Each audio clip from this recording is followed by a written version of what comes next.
కానీ ఇది నీ పాదాల్లోనే ఉండగా ఎందుకమ్మా చేతులతో చూపించాల్సిన అవసరమే ఉంది? భయాత్రాతుం దాతుం ఫలమపి చ వాంఛాసమధికం శరణ్యే లోకానాం తవ హి చరణావేవ నిపుణౌ. నీ పాదాలే ఆ సామర్థ్యం కలిగి ఉన్నాయి. అందువల్ల చేతులతో నువ్వు చూపించవలసిన అవసరం లేదు.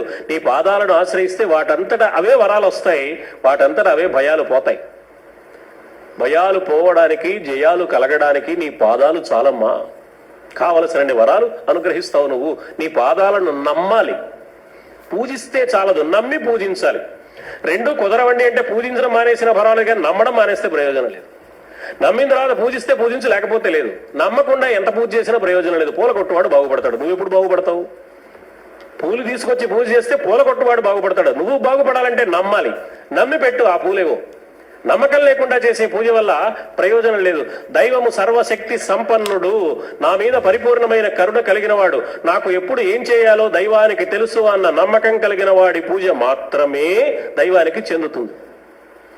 అనుగ్రహిస్తే మన మీద కరుణ ఉందని, మనం అనుకున్న పని జరగకపోతే ఆయనకు కరుణ లేదని అనుకోవడం మన బలహీనత తప్ప యథార్థం మాత్రం కాదు.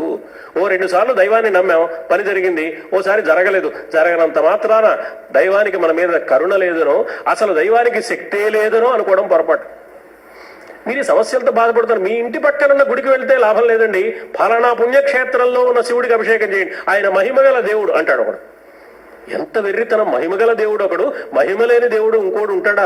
ఎక్కడ శివాలయంలో శివుడు ఒకటే కదా, ఎక్కడ వేణుగోపాల స్వామి ఆలయంలో అయినా వేణుగోపాలుడు ఒకటే కదా, ఎక్కడ రామాలయంలో అయినా రాముడు ఒకటే కదా. ఈ రాముడు వేరు, ఆ రాముడు వేరా? అడవి రాముడు, టైగర్ రాముడు ఉన్నట్టుగా ఇంతమంది రాముడు ఉన్నారా? ఉన్నది ఒకే రాముడు కదా.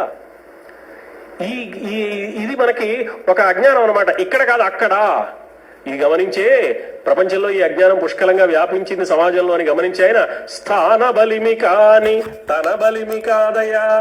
మన ఇంటి పక్కనున్న వెంకటేశ్వర స్వామి గుడికి పొరపాటును కూడా వెళ్ళాం. తిరుపతిలో దర్శనం జరగలేదని గిలగిల్లాడిపోతూ ఉంటాం. ఏ వెంకటేశ్వర మన ఇంటి పక్కే ఉన్నాడు, ఇక్కడ వెళ్ళొచ్చుగా, 5 నిమిషాలు పట్టదు ఆ గుడికి వెళ్ళడానికి. ఇప్పుడన్నా పెడుతున్నావా? మన ఊళ్ళో ఉన్న శివాలయానికి పెడుతున్నావా? కాశీ వెళ్ళాలి, కాశీ వెళ్ళాలి, 6 ఏళ్ల నుంచి అడుగుతున్నా కాశీ వెళ్దామని, మా ఆయన ఒప్పుకోవట్లేదు. అది కంప్లైంట్. మళ్ళీ ఈ అజ్ఞానంలోంచి బయట పడలేకపోతున్నాం. దైవం ఎక్కడున్నా ఒకటే. కాశీలో ఏ దేవుడు ఉన్నాడో, ఏ శక్తి ఉన్నదో, ఇక్కడ కూడా అదే శక్తి ఉంది. దైవం యొక్క శక్తికి ప్రదేశంతో పని లేదు. సర్వకాల సర్వావస్థలలో సర్వ ప్రదేశాలలో నిండి ఉండి ఏమైనా అసాధ్యాలను సుసాధ్యం చేయగలిగిన పరమదివ్య శక్తికి ఒక ప్రదేశం అన్న పేరు లేదు, అన్ని చోట్ల ఉంటుంది.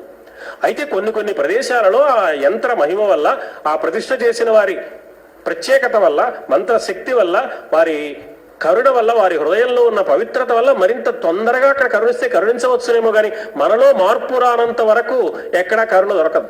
మార్పు రావాల్సింది మనలో. మనం మార్చవలసింది ప్రదేశాన్ని కాదు, మన హృదయాన్ని. ఈ హృదయాన్ని మార్చుకోవడానికి కావాల్సిన ప్రయత్నం చేయాలి. మన జీవితాన్ని పద్ధతిగా నడుపుకోవడానికి మనం ప్రయత్నం చేసినప్పుడు మాత్రమే దైవ అనుగ్రహానికి మనం పాత్రులం కాగలుగుతాం.